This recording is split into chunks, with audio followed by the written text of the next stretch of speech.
जीत fix. अगर तुम हर minute हर घड़ी किसी ऐसे इंसान के बारे में सोचते रहते हो जिसको शायद तुम्हारा दिल तोड़ने में, तुम्हें इग्नोर करने में या तुम्हें झूठा साबित करने में मजा आता है, तो अभी इसी वक्त अपने आप से 2 प्रश्न पूछना। पहला ये कि उस इंसान के बारे में इतना सोचने का टाइम आया कहां से तुम्हारे पास, और दूसरा ये कि अब से तुम इस टाइम का क्या करने वाले हो।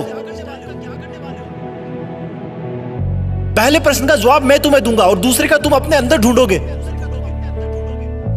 कहां से आया तुम्हारे पास उसको इतना सोचने का टाइम। तुमने लगभग सब जगह का टाइम मार दिया सिर्फ उस एक इंसान के लिए। अब तुम्हारे दोस्त तुम्हें पहले वाला दोस्त नहीं मानते क्योंकि तुमने अपने इतने सारे दोस्तों का टाइम भी उसको दे दिया है। अब तुम अपने शरीर पर ध्यान भी नहीं देते क्योंकि वो टाइम भी तुमने उसको दे दिया है। ना तुम समय पर नहाते हो, ना समय पर खाते हो, ना डेली एक्सरसाइज करते हो, ना जिम जाते हो, ना टाइम पर सोते हो, ना कोई ख्वाब भी रोते हो। क्या हालत बना रखी है तुमने अपनी। तुमने उस इंसान के लिए अपना और खुद का टाइम मार दिया जिसे तुम्हारे होने या ना होने से कोई फर्क नहीं पड़ता। तुम्हारी माँ कितना सोचती है तुम्हारे बारे में कि अब ये गुमसुम क्यों है जबकि इसकी कोई अभी एग्जाम भी नहीं है। सोच सोच के थक गई है वो, क्योंकि तुमने अपनी माँ से बात करना बंद कर दिया है। माँ से बात करने का टाइम भी मार दिया तुमने बहुत सपने देखे थे कि लाइफ में ये करूंगा वो करूंगा, लेकिन तुमने वो सपने भी मार दिए क्योंकि जिस टाइम में तुम सपने देखा करते थे वो टाइम भी तुमने उसको दे दिया। तुम पहले कॉमेडी मूवी देखना पसंद करते थे लेकिन अब सिर्फ सैड सॉन्ग सुनकर रोते रहते हो। तुमने अपने मूड को खुश करने वाली कॉमेडी मूवीज को देखने का टाइम भी उसको दे दिया।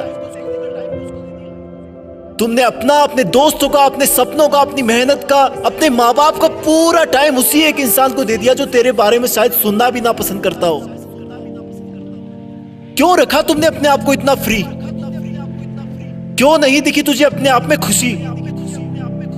अरे इस समंदर में बहुत सारे पत्थर है, तुम सिर्फ एक के लिए क्यों रुक गए। तेरा सपना तो नाम कमाना था ना, तेरा सपना तो लग्जरी लाइफ जीने का था ना। क्या तू उस एक इंसान के लिए अपने माँ बाप की आंखों की चमक को बुझा सकता है जिन्होंने अब तक कितना सब्र बांध के रखा कि तू उनका नाम रोशन करेगा, उनको दुनिया घुमाएगा। क्या तू उस एक इंसान के लिए तेरी लाइफ में आने वाले लाइफ पार्टनर को हमेशा के लिए धोखे के अंधेरे में रख सकता है।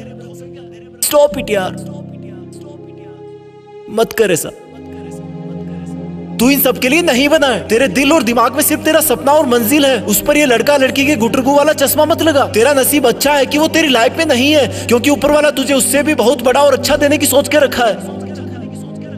और फिर एक दिन जब तू जिंदगी की आखिरी स्टेज से बेस्ट इन लाइफ का अवार्ड लेकर नीचे उतरेगा ना, तब भीड़ में से सबसे पहले जो लोग तेरा वेलकम करने के लिए आगे आएंगे वो तेरे माँ बाप होंगे, फिर तेरे दोस्त होंगे, तेरे भाई बहन होंगे, तेरे परिवार होगा।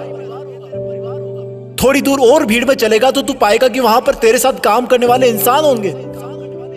वो गरीब बच्चे होंगे जो तेरे किताबों और कॉपियां देने की वजह से आज सफल हो गए। और आगे चलेगा तो तुझे कुछ ऐसे लोग मिलेंगे जिन्होंने तेरी सफर में बहुत मदद करी होगी। तू उन सबके सामने झुककर उनका शुक्रिया करना।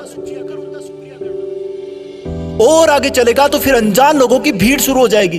उसी भीड़ में कहीं थोड़ा सा आगे जाकर वो इंसान मिलेगा जिसको तुम कभी पूरा टाइम सोचा करते थे, जिसकी याद तुम्हें हर वक्त रुलाया करती थी, जिस इंसान ने तुम्हें नीचा दिखाकर नालायक बताकर ठुकरा दिया था, जिसके तुम्हारी जिंदगी से जाने के बाद तुम बहुत रोए थे, जिससे तुमने बात करने के लिए, देखने के लिए कितनी मन्नतें मांगी थी, रिक्वेस्ट करी थी। वो इंसान तुम्हें सॉरी बोलना चाहेगा लेकिन नजरें नहीं उठा पाएगा। उसको अपनी गलती का बहुत भयंकर एहसास होगा क्योंकि उसने तुम्हें समझने में बहुत बड़ी गलती करी थी।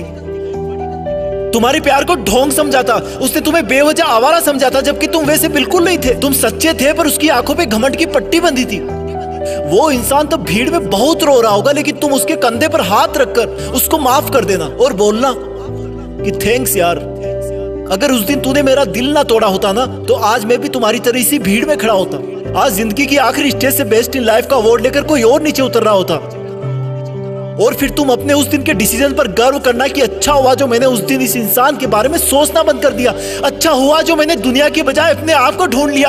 अच्छा हुआ जो मैंने फ्री रहना बंद कर दिया। अच्छा हुआ जो मेहनत करना शुरू कर दिया। और अच्छा हुआ कि मैं भी बदल गया, क्योंकि अगर तुम नहीं बदलते तो तुम्हारे जाने के बाद ही तुम इस दुनिया से खत्म हो जाते। तुम्हें बदलाव की सख्त जरूरत थी, तुम्हें उसे भूलने की सख्त जरूरत थी। पहले क्वेश्चन का जवाब बस इतना ही था। दूसरे प्रश्न का जवाब अब तुम्हें अपने अंदर ढूंढना है कि अब तुम उस इंसान को भूलने के बाद उस टाइम में क्या करोगे जिसमें उसको याद किया करते थे। याद रखना, ये जितना मुश्किल लग रहा है उतना मुश्किल बिल्कुल नहीं है। तुम कर सकते हो, यू कैन डू इट। तुम्हारी जीत फिक्स है, तुम्हें करना ही होगा। तुम ऐसे किसी को सोचकर अपना वक्त बर्बाद नहीं कर सकते। तुम्हें खुद को पूरी दुनिया से ऊपर रखना है, तुम कर लोगे। तुम लकी थे कि तुम्हें वो दर्द और एहसास मिला जो तुम्हें रॉकेट की तरह उठने पर मजबूर कर दिया। अब तुम्हें कोई नहीं रोक सकता। जय हिंद।